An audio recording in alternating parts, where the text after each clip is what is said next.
My kingdom is not of this world. By the way, not of this world meaning, it does not mean it's not here, but it's like an offshore kingdom. It hovers over there, and one day you'll die and go to be there. Not of this world means it doesn't come from this world. It is not produced by this world. It doesn't follow the ethics and the ethos of this world. It's a different kind of kingdom. It's from another place, but it's here now.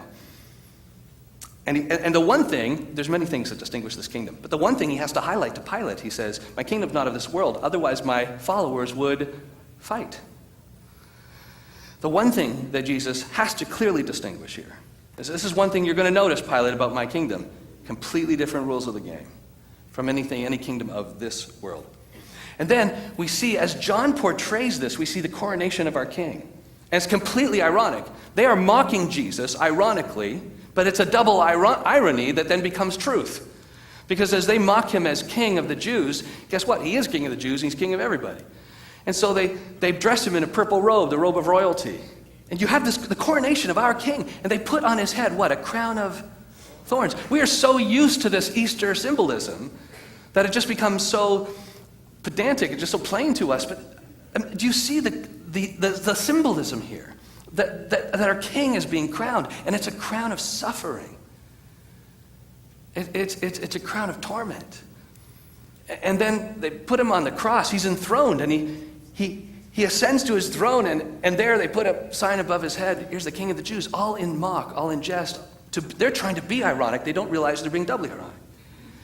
And they're declaring truth about him.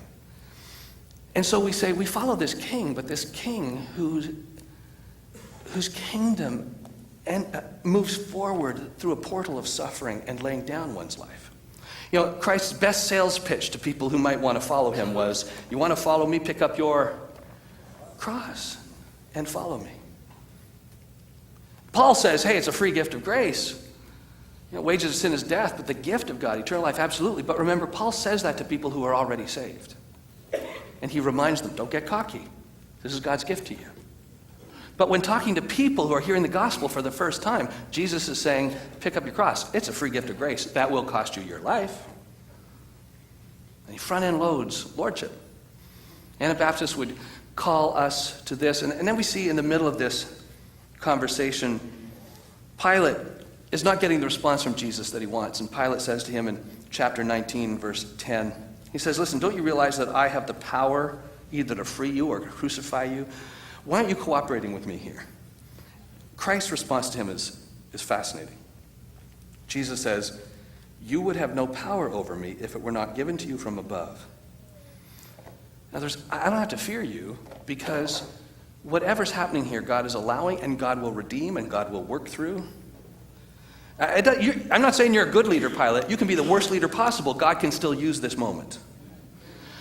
And so you see, if we are members of this kingdom, Christians, the Anabaptists would say, are those people who say, as members of this kingdom, no matter who's in charge of our earthly kingdom, we can believe that if God can work through Pilate, if Jesus could be confident that whoever's leading, God's going to use them, we can be confident to say that we don't have to invest our energies into trying to get an earthly kingdom to act more Christian. Right? I'm not saying it's a sin to put your energies in that direction, but I'm just saying this. Every hour you put into trying to get America to act more Christian as an earthly nation is another hour that you're not working at just getting the church to act more Christian. And I think you could spend your whole life working on the latter instead of the former. Right? You know, we get some of our best leaders and our best energies are put into trying to governmentally reform our earthly kingdom, when all of that leadership drain could be brought back to saying, what if we were getting the church to act more like the church? And we were leading forward and we were serving from the bottom up rather than trying to legislate morality from the top down.